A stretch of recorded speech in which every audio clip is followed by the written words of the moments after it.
And when I started the graduate program at the AA, the idea was to start a laboratory for the first time at the AA, do scientific studies. And so I collaborated with this university in Norway because they were doing fiber reinforced hulls.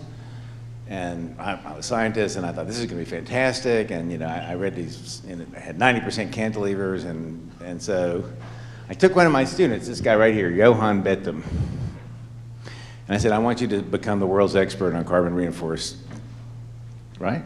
And he started a study, and we were going to all these laboratories, and I was learning about it as best I could, and we got really close. We couldn't get all the permits in London to produce a chemical factory right in the middle of London. Turned out. And also I'm walking through these factories in Norway, and I'm thinking, wow, this stuff smells bad, and these people look like they're working really hard. I have a really short attention span. I think, I'm not so sure, like, Johan, you go do this. So this morning I called my wife and I said, go take a picture of Johan's book and let me just show it to him. And Greg will swear to God it's a real guy, and I really did teach him and that I'm part of this. And I tell Beverly to turn the page, find my name on the second page where it says dedicated to Jeff Kipnis, and so she looks on the second page, it says index, and I say, no, turn the page again. She says, I'm not gonna turn to keep looking for your name. So this is as far as I got. So turns out I'm one of the world's experts on this topic, and I wrote this book, and so I don't really need you, Greg. So anyway. So I want to put a few things on the table. That was part of my warm-up. Do you remember this book? Do you know this book? Is it an important book? Yeah. Yeah. Johan, by the way, turns out to be just like me, unbelievably lazy, never gets his hands dirty. My cleanest hands are his dirtiest hands. He is the co-director of the Stadel School with Ben van Berkel in Frankfurt, and a really wonderful teacher and a wonderful guy. So I taught him everything I knew, which mainly don't do any real work. Teach. So I want to put a couple of things on the table. One from Alejandro's discussion, because we are starting the last three of these faculty, in faculty development under Moss. And they have the character, if the first four had the character of being about practices all the way from Florencia and Tom and the other two, I can't remember, Andrew and the guys that are over there. I know your name, just a minute. Anyway, they were all about practice, about taking the research and directing it right to practice. The next three genuinely fall in the realm, I think, of design research. Even if they're interested in practice, they're primarily about design research and at the limits, and those are Eleanor and Peter and Devyn and some other guy, I can't remember him. I have to forget one in each group just to make it fair.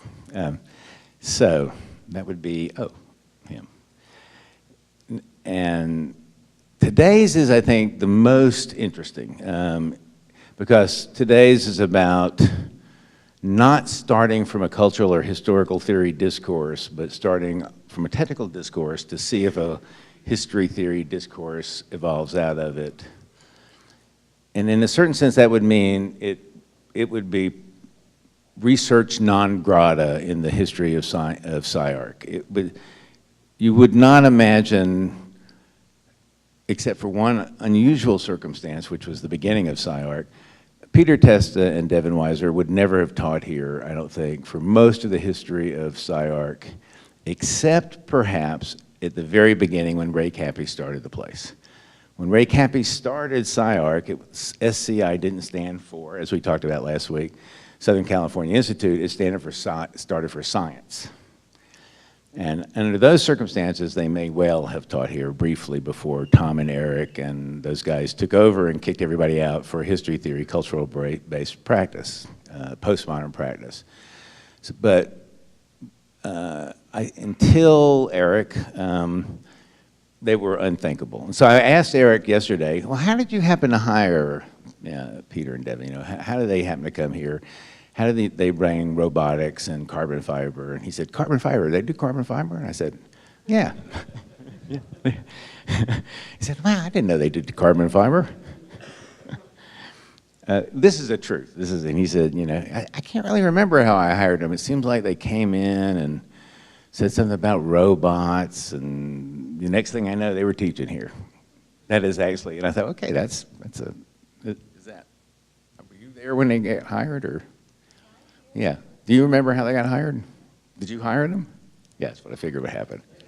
I sort of figured, you know, Eric doesn't lie. You know, probably would have been a good idea for him to lie at that moment, you know. So that's how he got here. Part of my lecture is about, you know, the sociology. You know, they are very secretive, and so one of the things I think is interesting about their relationship to the faculty and other practices is they're not furtive. I don't think they're afraid of people stealing their work or any of that sort of stuff, but they just keep secrets because they're secretive. You know, they don't walk around saying, let's keep secrets. They just walk around with their mouths shut. You know, I mean, it's very interesting. Yet you will see influences, I think, that are amazing. I think, for example, and I'm not going to make a big point about this during the lecture, but it's fair to say that Tom's use of carbon fiber probably evolves out of their presence here. I mean, would that be true? Yeah. But you'll also see interesting migrations of formal issues and formal influences into their work from others. And we've belabored that point enough, but I think it's pretty obvious, and I make sure to show that. So what I'm going to do now is kind of run through their 10-year history like I normally do, put out the high points of the work, but it's so very different from the culturally based work, and I think it's super interesting, and now that I'm an expert on it, I can tell you all about it. And here we go. One more, I just want to remind you of something, two things yesterday. Harry Cobb made a real point about the fact that architecture has to be practice directed. And that up until he got to Harvard, it was so practice directed, it was so grounded in the performance of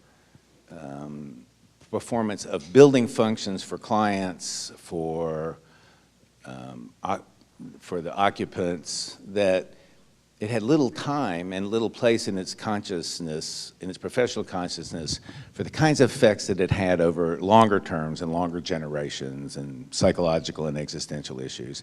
And that when he got to Harvard and became the chair at Harvard, he started with function and program and all the professional issues and practice issues for his first 2 years, and he hired in that way.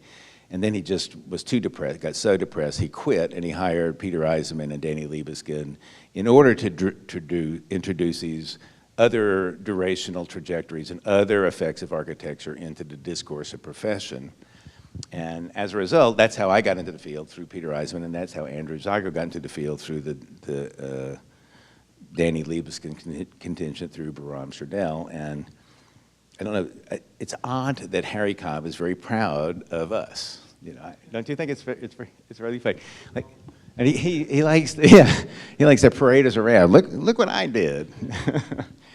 And he reminded me that we had a debate even at that time about function, and what I reminded him about is that he was a success, because I think every practitioner today is aware that even if their primary pressures are first 25-year effects of a building, how well it performs in terms of return on investment for its clients, on the success of its post-occupancy evaluations, all of those issues. Virtually no one in the discipline is unaware anymore that architecture serves lots and lots of functions and lots of constituencies that never have a say in the building. The constituencies of the city, remote constituencies, that's why photographs are a reasonable venue for thinking of the real effects of architecture. That's why discourse is an important discussion. And so his was a success, and Peter Eisenman, and so it may not be part of the real value of architecture's legal structure and financial structure, but it is certainly part of the profession. And for that reason, even though it took forever for Peter Eisenman to win the Topaz Prize, which is the prize for an influential professional educator, he won it this year. Everyone that's won it for the last 10 years has been a student of Peter Eisenman, but he won it this year. And when he went to Canada to receive it, he got a spontaneous standing ovation from professionals who had blocked him from getting it for almost 20 years. But when you hear the speech and you see the ovation, it was spontaneous and totally genuine.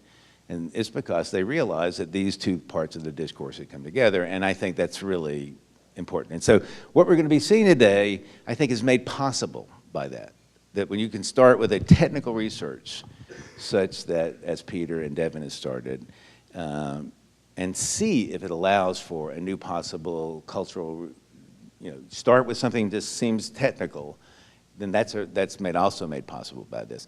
That's why I asked Greg to come, because Greg was trained with Peter, and his earlier work began with a sense of a responsibility to state his cultural ambitions. And so if you remember, the embryological house had to do with multiplicity, not one of a kinds, but producing a technology to produce, using animation technology to produce many one of a kinds. But it's very soon moved into a kind of real technology, which is where he is today, where they both are, in terms of carbon fiber and robots. And so I thought their discussion with each other on the technical particulars of that would be interesting.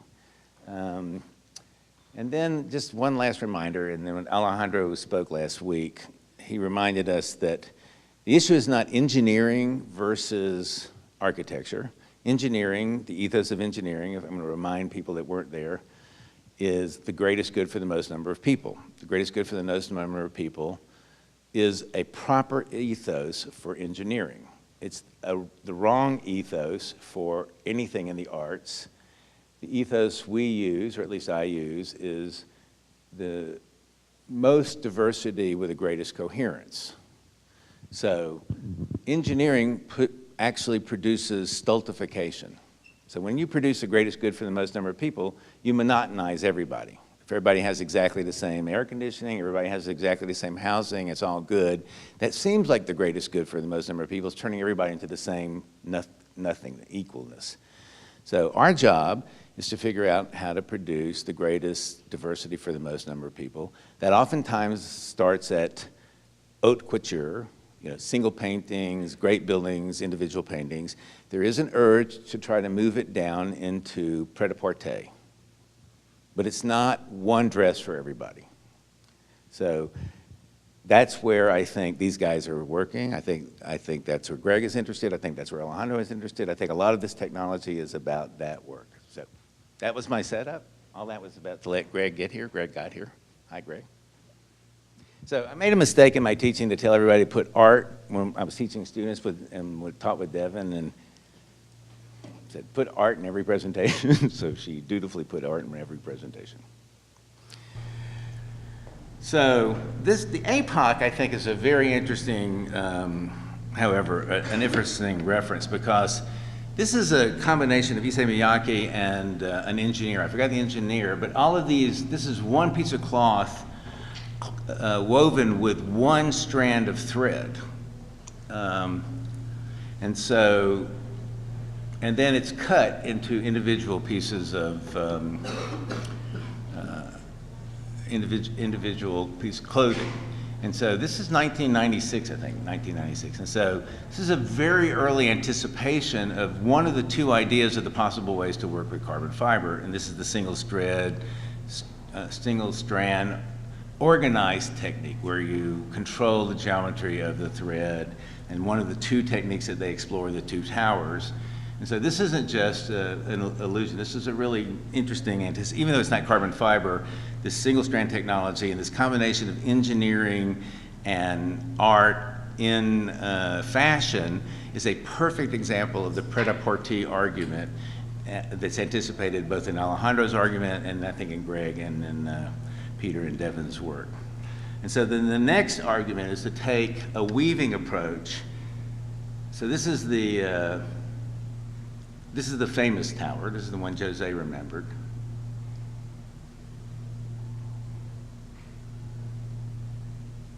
And then when they get out here, they start another one, which is this tower.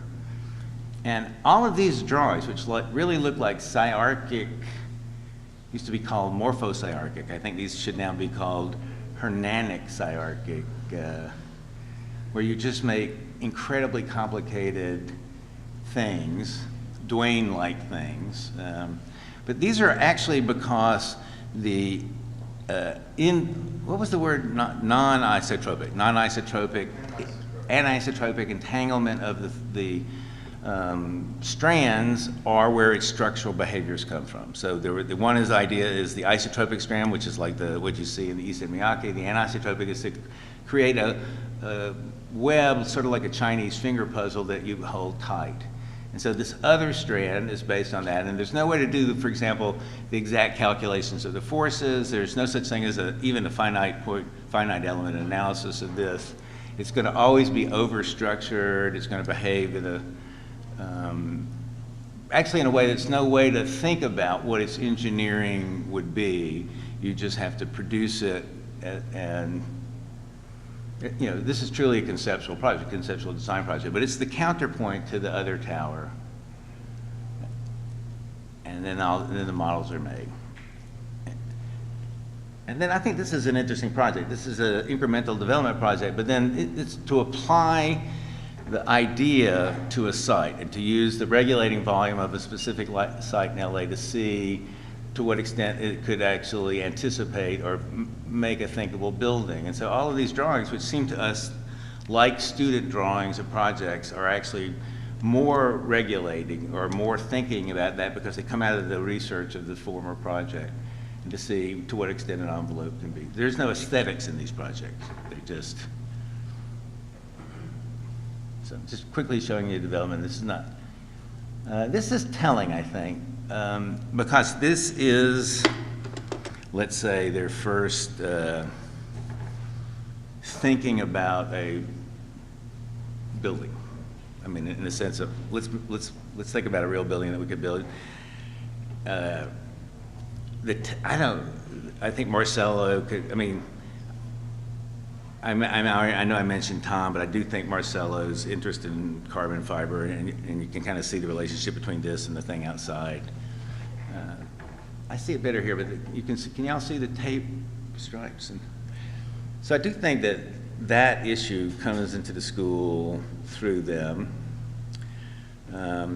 What strikes me, however, is what I think of as the crystalline form of the geometry.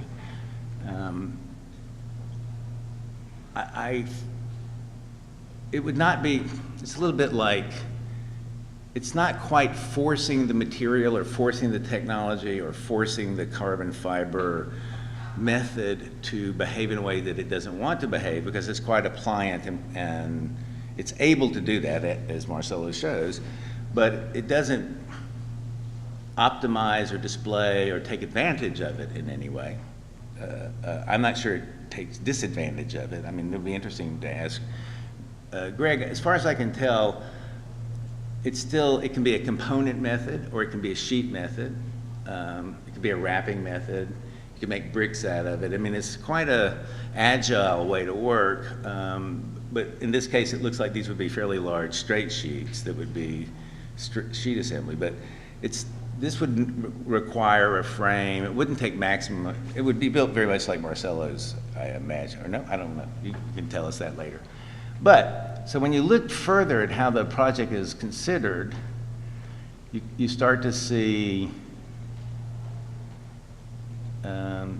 it's hard to tell why one would do it out of this. Let me put it that way. That you can do it out of that, it becomes interesting. And then when you start to see these Becker-like displays of house typologies, then you wonder even further. I mean, this reminds me of Wagner's early effort to make concrete look and perform like stone. So it was, all he could think of to do is use concrete to imitate stone. And I'm not against it, but it's quite, I don't know, it's like trying to make plastic seem like something else. I put these in, is this, not robots. So this goes on and on and on and on because architects are overly proud of virtually every little thing they do. Okay, so here's some robots. That's teaching. So, I mean, the robots are here, they're down the street, you can go see it. However, they also think about robots in their work, and I wanted to just get that on the table. The robots, for example, the first of the towers was conceived of as having been laid by robots. The fibers were laid by robots. So they're not independent, although they work somewhat independently until the very late work. And so breakthrough projects, I think, start to happen here. And they start to think about the column as such as an architectural and semantic element. So there's a kind of dedication to the semantic history of architecture that we saw in the house just now. They want to honor it. And so to be thinking about it, why you would be thinking about a column in a material whose structural behaviors are so far distant from the material behaviors associated with columns and column technology and trabeated forms, or even arcuated forms, or even reticulated forms like concrete, that one doesn't even know what their natural structural language is yet. So they show us the history of the column, but at this point the column would be entirely semiotic. And so they're thinking about these columns that are going to be fabricated in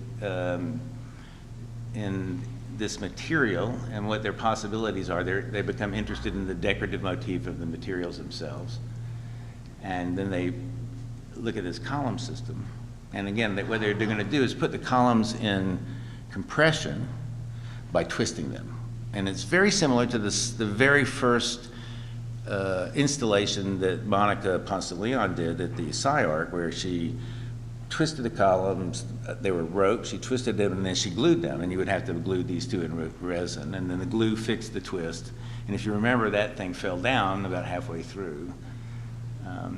But then they design a factory, and this factory becomes very interesting. And I'm somewhat in conflict about this factory. So you get these Syrian arches here, you get a kind of space, an set-aside space from the columns in which the performances of the columns are at best a conceit. They're an architectural conceit.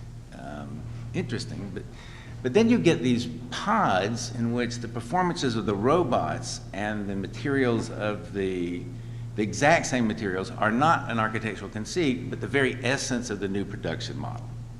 And so this becomes a very strange environment of not quite knowing what to do with the material and longing for it to behave in an architecture that it doesn't need to behave in, and state-of-the-art thinking about robots. So you see the robots on the outside, but that's not what's interesting. What's really interesting, and you see this robot here that's shaped like a man. You can tell he's a robot by the way he's walking. And so what's really great about this is the robots are inside. See, there's the car. See the car? And then the robots are inside the car, and then they're spraying the car. They're laying the fabric of the carbon fiber to make the car inside the pod. So that's a new state-of-the-art, or not yet tested, I would say, but it's a way of thinking about how you make a car with the robot. So you put the robot inside, it uses the fiber to make the car, then you pull the pod out. More art. Where does it pull out? Oh, I don't pull it out yet. Okay.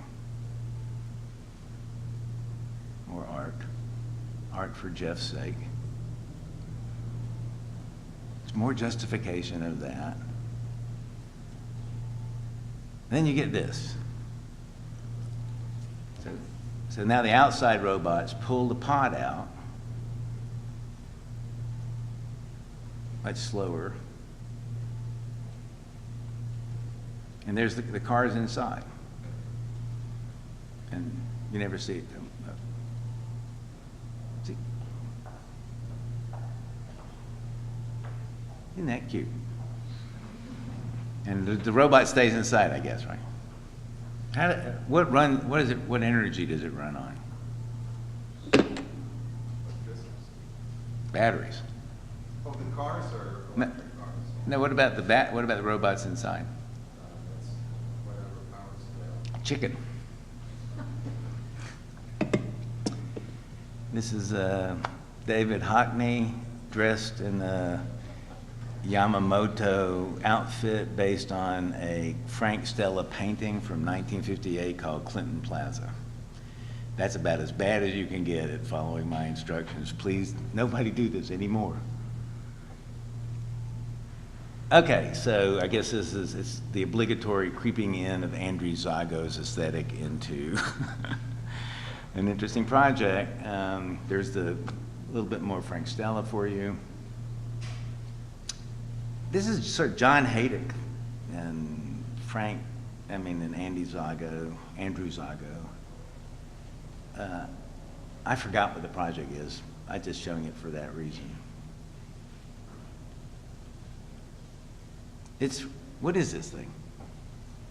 This is the development of Ashur, which is using those beams that you showed. Oh, And basically looking at the ability to have a visual language that's contrary to the tectonic language of the beams. Ah. You can start to play visual games that don't necessarily correspond with the structure. okay. So now you're looking for a possible tentative cultural trajectory for the work. So it's far enough along that you feel like that. Okay, so that's it. So now we'll have our conversation. I think it's a really beautiful body of work. It's incredibly impressive. And I think it's really been too long since they presented at the school. So I was delighted to do it. It was wonderful to discover my own expertise again and my own history, and I appreciate y'all listening to me. So will you join me at the table, Greg? I have a few thoughts. Good. I think that just came out of the presentation. I think one would be an idiosyncratic observation, which is, I think if you asked a carbon fiber what it wants to be, it would say, I want to be part of a shell. Really? We didn't say I want to be free? Get me out of here. So, and I don't believe in talking to materials like that, but I do think that there's a sensibility of fiber reinforced. You mean like a Candela shell? Yes. And what I think has always been the most interesting about Peter and Devyn's work is that the approach to textiles is much more in a Semper tradition of rethinking tectonics and frames and panels. So one of the reasons I think textile reinforced structures haven't been so readily adopted by architects is because we think in tectonics. Don't talk to me. And I don't even know what you're talking about now. Look that way. in frames, we think in frames, and we, honestly, carbon fiber would be, virtually invisible in any building structure. I mean, Yeah. it's in almost all infrastructure on the highways now, but we never drive by and think, oh, that's carbon fiber, because it's thread. So to find a way of articulating its character generated a sensibility. And so I would just say that there's a textile sensibility of approaching the structural frame in all of the work, which is very different than a technical expertise in the material. Because if you just started with the technical expertise in the material, you go immediately to a shell, Right. and you start thinking everything in terms of shells. Like, how do I turn this into a shell?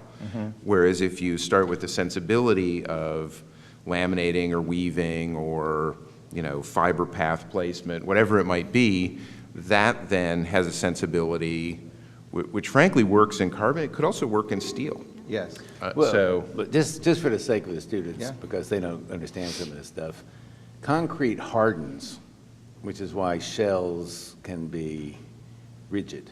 Yep.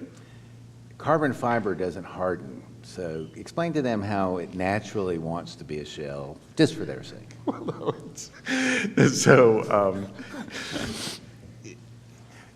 There's usually a matrix like glue or concrete that would hold the fibers in the direction you want to hold them in so they could do their structural work. And that's why they want to be in a shell. I see. So- glue wants to be in a shell. Anything that hardens wants to be in a shell. I'd have Like to the think ocean. about that. Like the ocean. I'm not so sure. But anyway, I think the fact is really just we're talking about things that are like, you know, 1/10 of a millimeter in diameter. You can't really make carbon fiber into like an extrusion, like a beam, unless you get other materials involved, like concrete or glue. So would it be,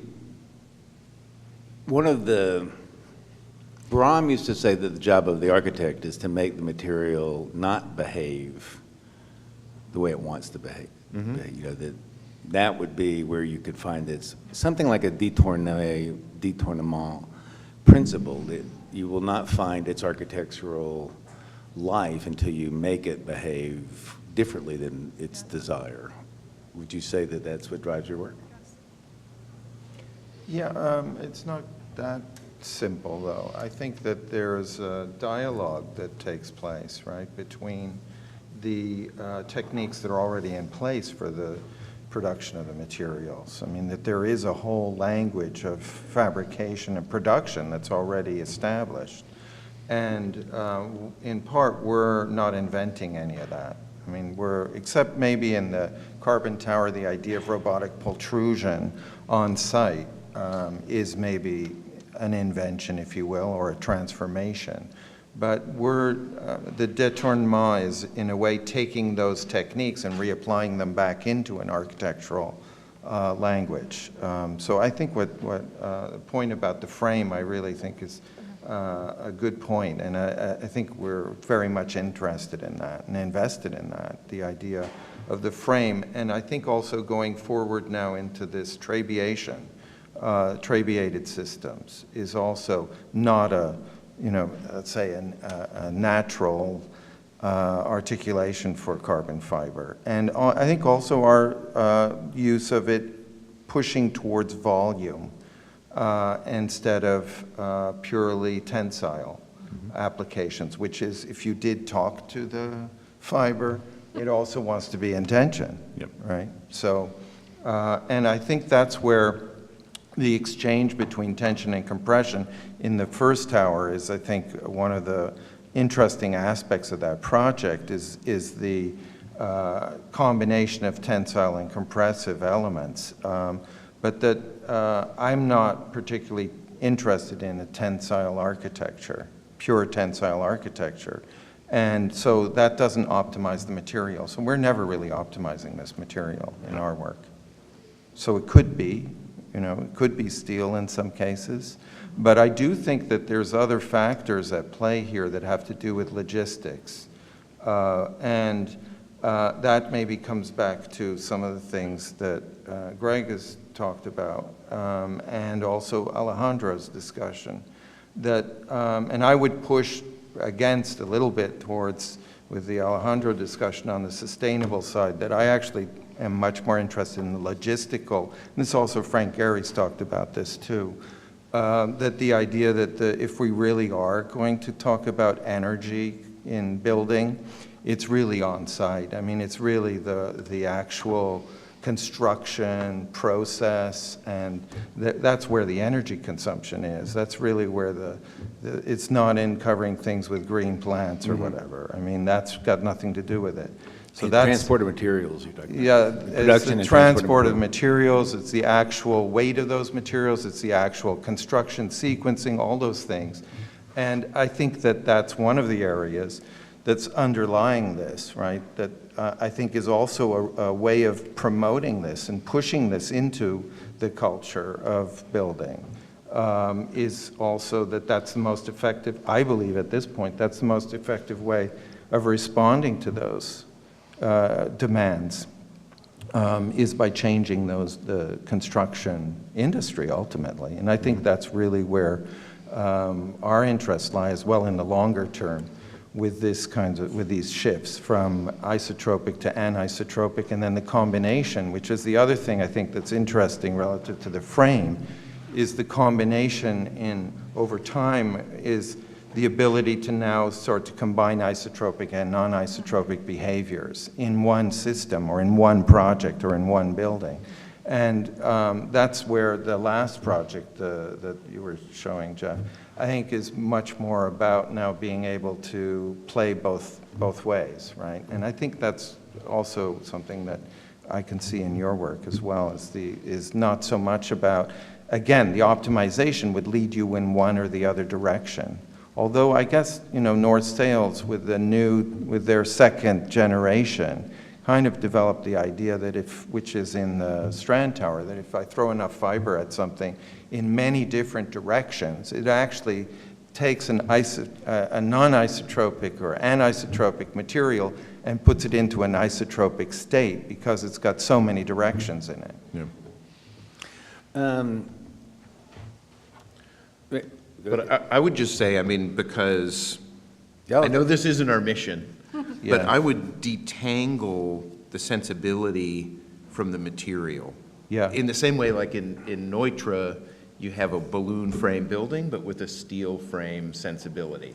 Mm-hmm. And I think what's more important to me is the sensibility. So I think if you characterize your work by saying that it is finely gradated, monolithic, load path based, fiber and textile based, laminated, black, all kinds of characteristics, which are characteristics of carbon fiber, which come from a sensibility of that material. I think that sensibility is a greater architectural project than the project of carbon fiber. Absolutely. Because there's just all kinds of, I don't want to be a bummer, but there's a few things like robots and carbon fiber are the two things that don't go together at all. Like it's the last material that hasn't been industrialized. They use it on Formula One cars. Aren't you doing robots and carbon fiber? No. No. Well, yes, but not But together. not I can't get the two necessarily things together. It's a little bit like, Yeah. it's like nuts and gum. So, no, it's just, Boeing and BMW and places are finding ways to industrialize carbon fiber. Kind of what's great about it is how artisanal it is and craft-based and all of that stuff. So there's a lot of space to innovate in So you bringing. like the robots inside the cell making cars with carbon fiber? Yeah. I don't want to be that, I really don't want to be a bummer, because I don't think that's at the Well, end you're of the being day one. what's important. Well, you're really being one. No, it's not what's important. No, what's Because we don't even know what what's load-based paths? load path? Just means that you put the fiber wherever the load would be at a microscopic level. That helps. So, like a finite element analysis diagram, Oh, yeah. you just locate all the fiber in You're not, listen, I know all this stuff. I'm trying to help these guys. But no, I really think the sensibility, to me, is what's unique. It's what do- you guys own more than anybody, and it's the most innovative, freshest But part it's of not it. like, Not the it's not material. like IFAS. I agree with that. yeah. But they're sensible. I'd They're like very to clear think about that's this. true. They're I'd like to clear. think that's true. They're clear about the sensibility in the sense that they ground it as. The question is like, what would Mies do with this stuff? Well, no, but it gets interesting. What would the Greeks do with stone when they're trying to build a wood building in stone? That's when it gets good. Yeah. So I think it's the honesty of the materials is not what is so good. The ionic column with the bundled bamboo, that's why it's so great, is you're rendering a different material in the material you're working with, and that's where it gets to be architecture. I think otherwise it turns into engineering or something Absolutely. else too much. Yeah. So that's why I've always been suspicious about leading too much with the material. But this last 20 years, it's a habit.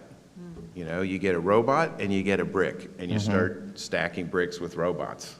Or you get carbon fiber, you get a robot. So there's a kind of a one-to-one desire to be an engineer with material. You wanted him. What's that? I was just saying, you wanted him here, right? No, I agree. I think the point about separating out the robots and the carbon fiber, we have done nothing here with carbon fiber and robots. They don't, that's not our stuck focus. Yeah, down they there. do robots and carbon fiber, Yeah. but it's not the focus, Yeah. right? And it's maybe not the best or most interesting application of robots in. I spent a long time studying that damn robot in that car.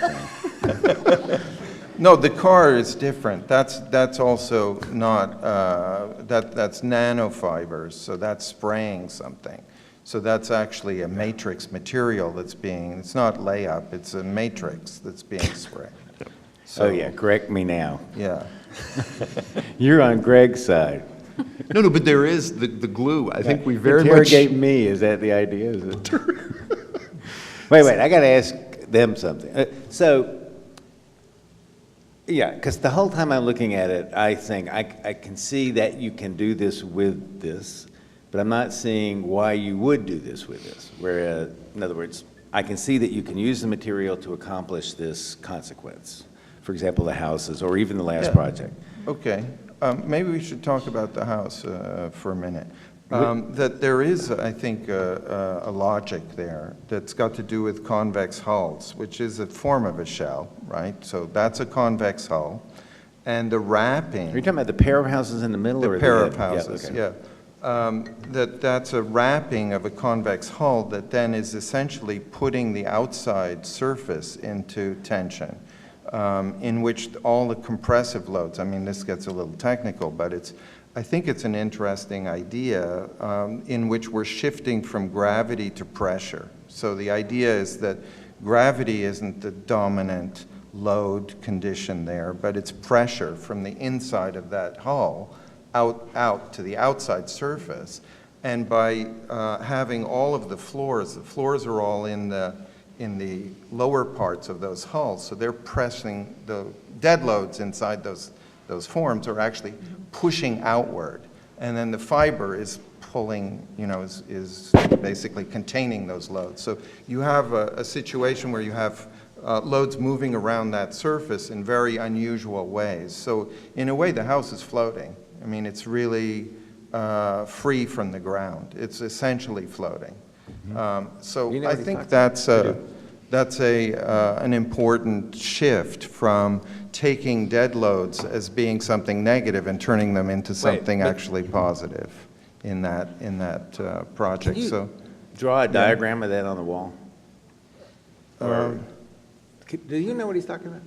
Do any of y'all know what he's talking about? So essentially, if you think of it as a sphere, I mean- right? Think of it as a sphere, right? Yeah. And that sphere is pressurized from the inside. Melody, right? you know what he's talking about? Yeah, they all know what that's I think they're about. all liars. I think they're just like me. it's They've heard pretty me say, straightforward. like, Ben, It's pretty you know what he's talking straightforward. about? Like, That's how a come I'm the only one that doesn't know what you're talking about? Well, think about it as a pressurized vessel. It's sitting on the ground. It's sitting on the ground, but On a kind of tripod. but the raised. way in which the dead loads of the floors are pushing out. If you think about, you have a shape like this, like Okay. and you have the floors here. Okay, they're pushing outward. All the loads are pushing outward on that surface. Okay, Not down. so because all Okay, I got it. Okay, you got this, and you have Oh, yeah. this. Okay, so you have this.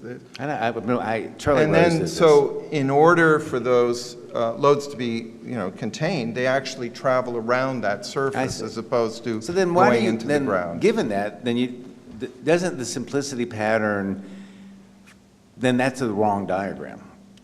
The wrong diagram? Which I mean, diagram? you draw the simplicity pattern to show it as a, You mean the unfolded? The unfolded? yeah. That's basically to describe the elements of the architecture. Well, I know, mean, but that is that- its elements. that- Those That are is its the wrong elements. diagram. That is the wrong diagram, because that, And then we developed a new diagram, which was the slicing and the kind of chunking of them. I know, but that gets rid of the idea that it's a convex hull. Yeah, it is. Yeah. The flat? Yeah. Okay. Because we shifted. How about that? Okay, Yeah, that's good. That's I fair. buy- That's fair enough. That's fair enough. We were. I took one shot, and I just, We were more interested, I guess, at that point also in the idea that it's a fabric kind of notion, that you're folding that fabric up. Okay, so it's a pattern. Marcel, where are but- you going, Marcel? But you're right, that's probably the wrong diagram to explain it, because Come that back. really is the idea of the convex hull. And pressure versus gravity. And then the project gets re-diagrammed through the cutting of it as did I larger show that, or I chunks. took those out? I think you took those out. But I mean, really, for me, it's a difference between, say, Burnham and Root and Mies. I mean, the steel frame in Chicago, the steel did not have a new sensibility of space and envelope and construction, which Mies actually then lifted it into. Right. Said, you know, as members become slimmer, as, let's say, a certain spatial model of the free plan connected with that material, you start to get a new sensibility of construction, Yeah. and it's no longer the steel frame. It turns into something else. I don't know, though, if what you're saying is right, wouldn't there be more lightness in the building? Wouldn't it be buoyant? The floor behavior, I mean, you could actually build some behavior into the, Well, the monolithicness, which in every single project, there's a will to, whatever you call it, I want to sound like Michael Hayes. Will to the monolithic. to confuse the listener. Monolithicity. Michael Hayes, is it? Yeah. Anyway, there's a will to make things monolithic. And I think that's because of this idea of, let's, you know, fine grain elements Right. working collaboratively together to make something which is whole. And that really is a sensibility that comes out of the material. But you could use that for wood, you could use it Yes, for steel, you could use use it it for for any wood, number of yeah, materials, yeah. which might make sense at different scales. I agree with that, actually, and we are doing projects also in other materials. It's not like this is our only material that I would consider using. So Yeah. wood is actually something we're working with as well. Yep.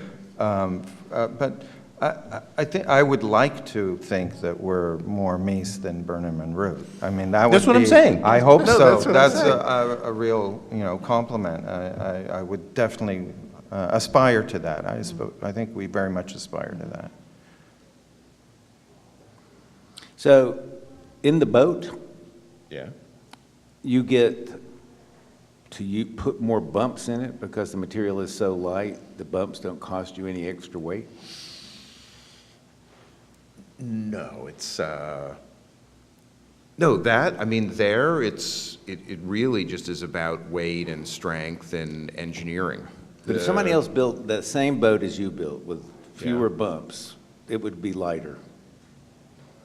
Not necessarily, no, not really. Still have not much to do with it. Because what are you talking about? The radius, the amount of material in that bump is more than the amount of material in that line. No, it's all synthesized. You can't really do that. Uh-huh, No, you can't. uh-huh. No, anyway,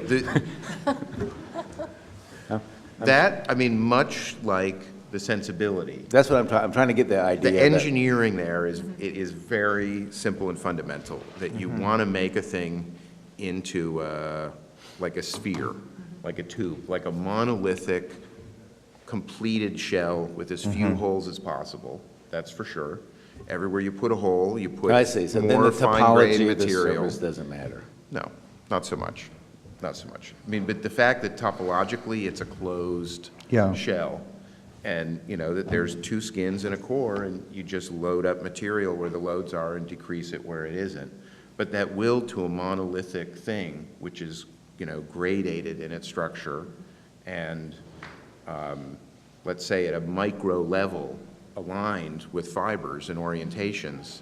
I mean, that's very much what you've brought to the scale of architecture and occupiable volume as a sensibility. So, but Devyn, why do they use carbon fiber in San Francisco? Why are they using it there? Why Snow hadn't had, do you know? Do you know? Weight. I think weight, yeah, to make a lighter skin. Yeah, I think it's the. But I mean, weight. is it saving them money? I or- know exactly. It saves them 30 tons of steel per panel. Wow. As you take the load down through the building, so they can make bigger panels because they can lift bigger, lighter panels, so much less labor, accelerated construction process, and it's saving them $30 million in the steel that would have held a similar concrete panel.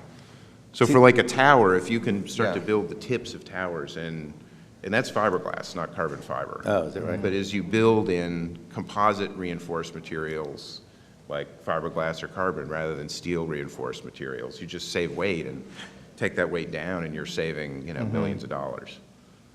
So in terms of real-world applications in architecture, it's just going to be money saving on the basis of. It's, the only problem is that the glue is flammable. No, so fire departments don't want to use it above a certain height. But the glue that's used in the SF MoMA is fire resistant, and also usually when you put the intumescent stuff to keep it from flaming, it gives off tons of toxic smoke. So it also doesn't smoke. But yeah. No, it's economical.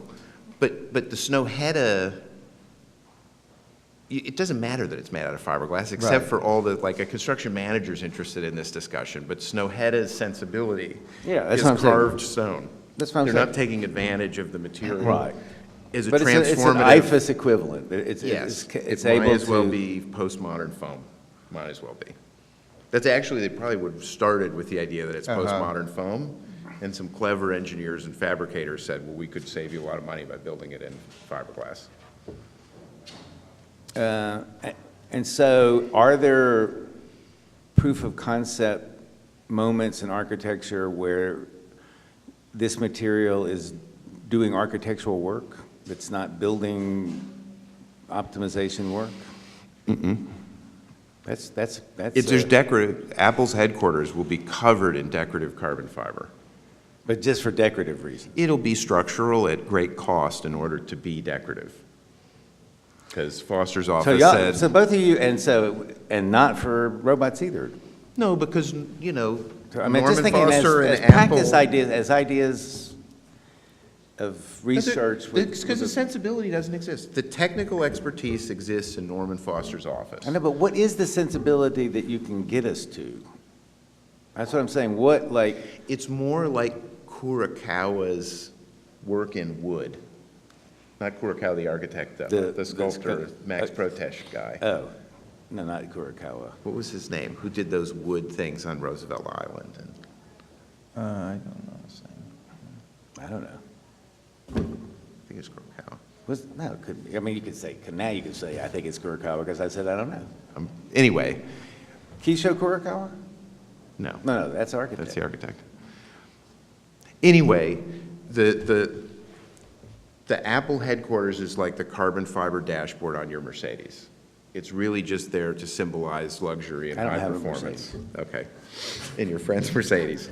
That's what it's there for. It'll do some structural work, but it's not the right material for the right job. It's, you know, but It's just to be there as carbon fiber.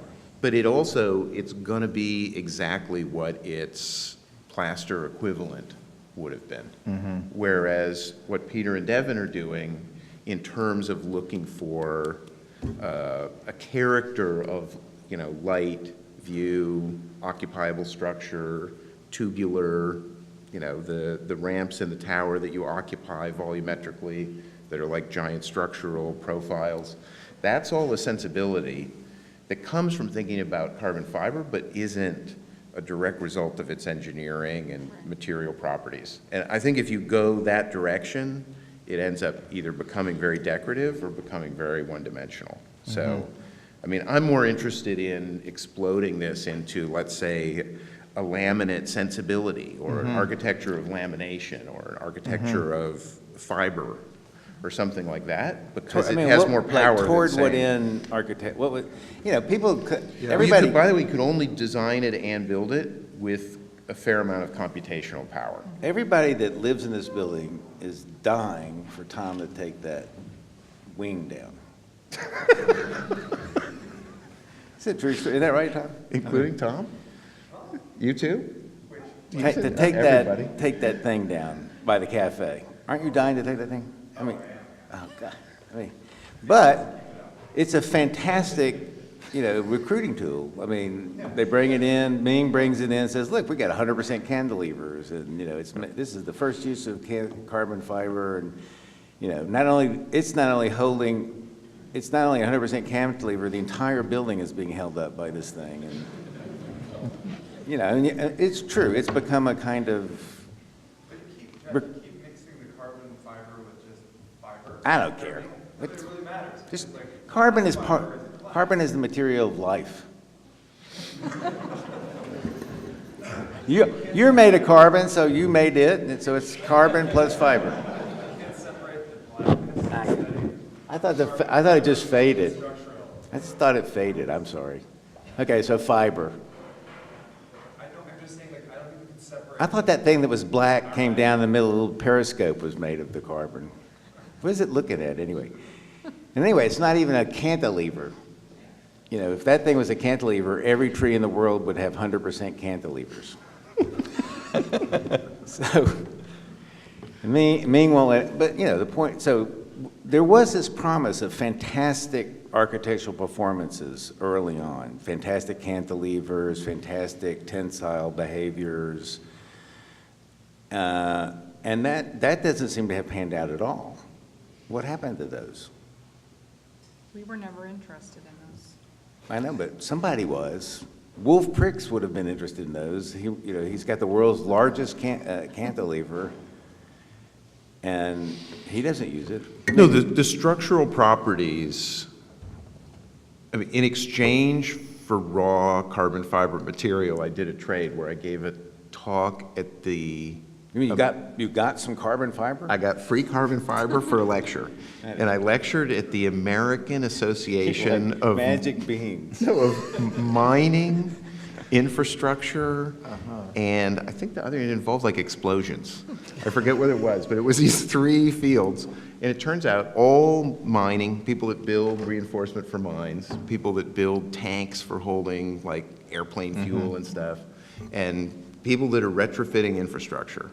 They don't think in steel anymore. They only think in glass and carbon fiber. That's all. And so if your bridge is falling apart, they just glue tapes of fiber strapping wherever the loads are, and then they skim it over with concrete. But it's that paradigm has completely changed in all those industries. Now, did they change the way they, design stuff? Not really. They designed the tanks the same way they designed the tanks in welded steel or aluminum. They just wrap them in carbon fiber. So I think probably there could be lots going on in architecture and we would not even care. But because what really you care about is when it transforms the way you think about space. Yeah, exactly. And is there any of that you know No, it's of? just happening. I think the carbon tower was the first. That's why everybody was into it. It's not because it was carbon. It was because it looked like a basket. Yeah. And that's why I liked it. I thought this looks like something new. It's like a finer grain. So, but honestly, like if I was just throwing out advice, I'd say build the goddamn thing in wood, because actually it wants to be wood. And there's an industrialization of wood that would let you build that in wood. This is why you guys made one a good thing- decision not going to UCLA. Clearly made a No, and the whole world wants to build wood towers. Yes, they do. Well, an So- interesting fact here is actually in the Cooper Hewitt exhibit. We had 10 years ago. We had 4 other towers that didn't get any press that were smaller models, and those were wood towers. Oh, is that? Yeah. You're ahead of your time. Well, people are tired of us wantonly killing trees for, trees want to live. Trees have feelings too. I don't like the wanton killing of trees. Questions from the audience? Well, okay.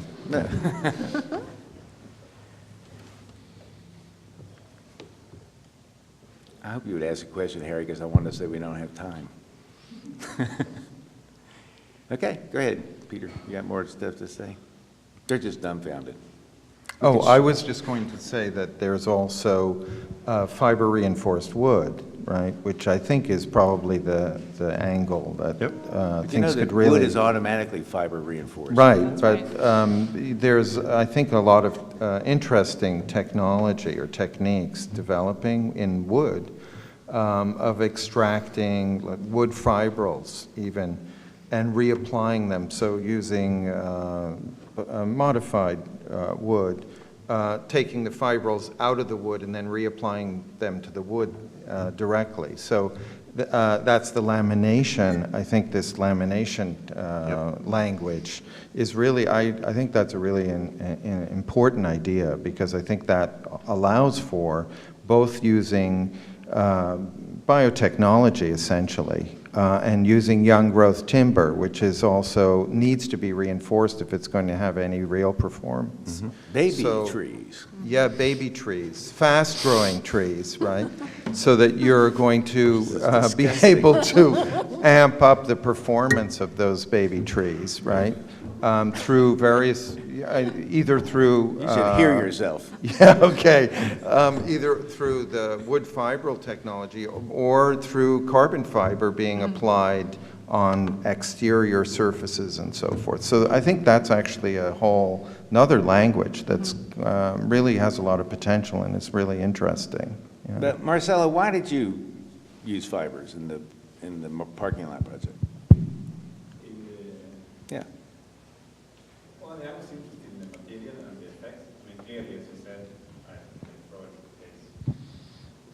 It might be the case with Tom, and I don't know. I think the work of Peter and Devyn clearly been super influential and sort of foregrounding these issues from the aesthetics. But also, I mean, you know, Greg is here as well, so I mean, my knowledge of the material and Bill Pearson and Norcells come from, you know, from him seeing his work. I mean, maybe our contribution to that was more like looking into certain particular aesthetics, you know, which are not unlike some of the kind of more fibrous thing, you know. But I mean, is the aesthetics is the tape or the... Yeah, the aesthetics probably is just the tape and just trying to find something with that. I mean, I don't know. I love the tape. Tape, I really love tape. No, in 1990, gosh, maybe 6, whatever America's Cup it was, Prada launched a campaign, and Prada used the North Sails pattern as the background image for all their fashion ads.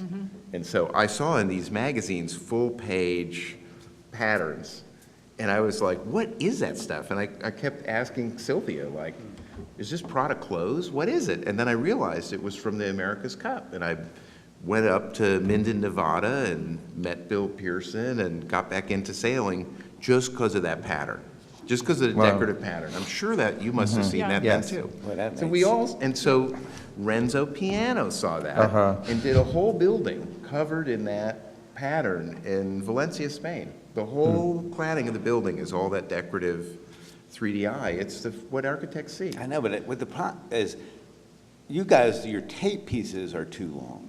I realize you got to learn how to make it look ad hoc tape. Like, come to my studio, I show you how you do it. Okay. We're working on the whole tape thing. Okay. But I had a question, actually. And this relates, I mean, to one thing, actually, for me, I saw a bit of a contradiction. I mean, this from Alejandro's talk the other day, after the whole thing about these 4 points and so on in his lecture, not the thesis lecture, which I thought it was, I don't know, more of a kind of a larger meta-narrative on ways of like positioning the work, almost like a politics. And for him to say the next day, I think that he was still interested in a kind of a materialist approach to architecture, I thought it was not clear. So the question is maybe, I mean, to Peter and Devyn, and given what, you know, the shift from, let's say, the understanding of the 90s with like the whole philosophy of materialism from Deleuze, you know, Quinter, and the limits to materialism to deals with issues of let's say, mass and volume. You're dead. Will you consider yourself, you know, materialist, let's say, in architecture? And in that, so, you know, what would be the kind of the outlook of materialism? You better say, don't you mean Kipnis? What do you mean? Yeah, Kipnis. Quinter. Kipnis. Yeah. I was just teasing I you don't when think I forgot. you get, you know, I don't think you're actually in that particular one, you know. No, I jumped That's why I didn't put you there. No, I don't think we've ever been into a materiological point of view in terms of counting on the materials to tell us what to do or to create form. And I think what Greg was pointing out is that the sensibility that we're interested in is really much more grounded in architecture, qua architecture, in terms of form. And of course, all architectural forms in our mind are material forms. So you are dealing with materials, but it's a question of whether that's the driver. And it's never been the driver for us. So just so we understand each other, which means you understand me, there are two schools of vital materialist thinking, the mistaken school led by Sanford and the other school. Thank you, sir. If you're interested in self-calculation and natural evolution, you're interested in what Sanford's telling you about. Biology, self-calculating, Fry-Otto. If you're interested in artful behaviors of material and finding out the relationship between behaviors of material and intelligence in a vital sense, then you're interested in the other school. I'm not going to give it a name, you know. So I don't know anybody of any intelligence, originality, verve, fun to be withness that's interested in self-calculating emergence. Most of my friends are interested in invented patterns, and they know better than to have made that mistake, which we all made for 5 minutes, and Sanford is still making. No. I mean, I'm not arguing from that point of view. Clearly, It's just a mild correction among friends. I get it. And Tom, having done that horrible mistake to the cafe, is he still here? No, he's gone. He's taking it down. I mean, is anybody else working? I mean, I hate to feel like you guys have just orphaned yourself on two really bad moves, robots, and there will be. What? I mean, is there? No, they're both good moves. No, they're just not mutually together. exclusive. Yeah. Well, no, but I mean, neither one seems to have a real future. I wouldn't What? agree with that. No, I think both have great futures in other disciplines. I really do believe that. But not in architecture. Yeah, that's what I mean by other disciplines. No, I think I hate to say this, but the problem with composites is it almost lets you do too much. I mean, it's like the tooling pattern on surfaces. It so quickly was in every Vegas steakhouse and boutique hotel elevator that you didn't want to go near it anymore. And it's the same thing with composites. There's so much freedom. I think you have to invent a way of interpreting it outside of just the material character Yeah. for it to have any longevity. So, Absolutely. I mean, in the CCA show, the Bernard Cash section, you realize like this super obscure guy that we thought would never have an influence ended up absolutely influencing the whole field so that everybody did that stuff. But you wouldn't want to be the person that got caught dead still doing it. Like you wouldn't want to say, look at the tooling pattern of my wall or something like that. Like it just happened so fast it got over. So finding a way to have a prolonged career out of a material like carbon fiber, you have to do more than just look who at did that first, by the way, is the architects at Petra. The tooling pattern of stone columns. I know. Yeah, trying to simulate bundled fibers. Well, we clearly know each other too well. Any questions from the students? Ben, make your students ask questions. No? Pick one of your students and force them against their will to ask a question. Oh, boy. Nah, it's okay. Austin. See? I'm teaching teachers how to teach, young teachers how to teach. Now you see it at work, Harry.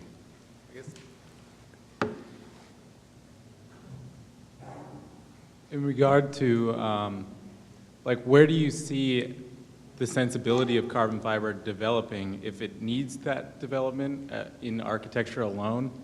Where do you see the in of creating that longevity, outside of its material properties? What are the formal properties or the other types of things that you are looking to continue to explore in that material exploration? Well, I think that we've always put architecture ahead of the material, so we're not waiting for the material to do something, but there is a really unique property about the composite and different kind of fibers and it's anisotropic nature. And so the very last project that Jeff showed, I think, is really where we're most interested right now in exploring, which has to do with the, let's say, the visual effects of the material and the structural properties of that material.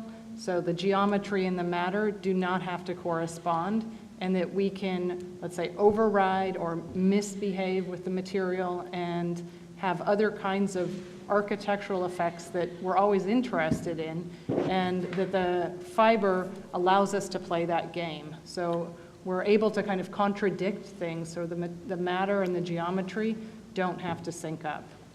Well, if I was a SCI-Arc student, that would be the project I would be most interested in asking you to break your secrecy habits. It would be nice to be able to see those kinds of models made in a different way, and so that the sensibility, the model making that's so entrenched here could find in the, because I think that might lead to ways for them to evolve into a different, because the behavior of the model is now guiding the research. And so they would scale up differently, they could behave differently. And so for me, just as a design student sitting there saying, wow, that looks like a lot of the stuff I'm interested in, and I'm sick and tired of the deposition models, and I'm sick and tired, and they're too expensive. And so that would be the thing I would like you to teach a workshop on. I mean, I don't know if those are real models. His studio's been doing that for the past year.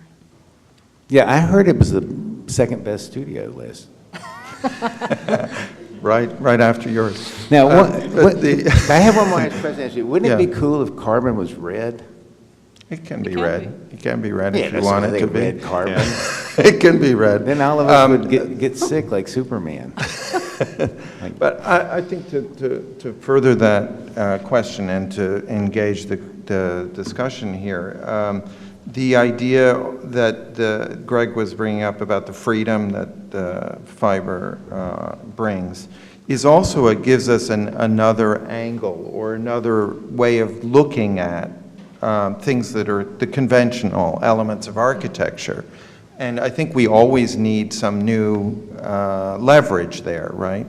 And I think that it does give us another way of really rethinking those conventions, or at least challenging them and understanding that they are conventions and that they are open to revision or extension or transformation. So I think that the new material logics gives us a way of re-examining those elements.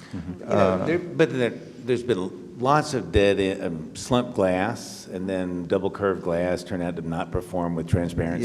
Yeah. I mean, then the motion softy. There have been lots of smart ideas that produce dead end in architecture. Nothing wrong with a dead end in architecture. I mean, I don't mean I make fun of it, but that's part of architectural research, you know. And It maybe it's because Harry's here, but I remember at Peter's opening in Cincinnati, Harry said, this is a virtuoso work of drywall and paint. well, they're reading this essay as we speak for tomorrow's seminar. And since Michael passed away, I've been thinking a lot about foam, like how Michael really was of that IFIS period where he figured out what could you do with building foam. And I think glue and silicon and all that stuff, I mean, it kind of exists materially before somebody figures out what to do with it architecturally. Yeah. And I think it's the same thing with all Yes. the fiber stuff. And I can tell you two things about tape. First, your tape pieces are too long. And second, they don't curl. You don't let them curl. Like ribbons. At the end, you let the corners go down. You gotta let them curl up so they don't look. Fringe. Curl. Yeah, I got you. Ragged. Right. So they look like bad taping. Then that solves the whole problem. All right. Thank you all for doing this. It's really been a fantastic day. Yeah, thank you Thank very you, Greg. much, Thank Greg. you, Jeff. Yeah, Really and, appreciate it. yeah.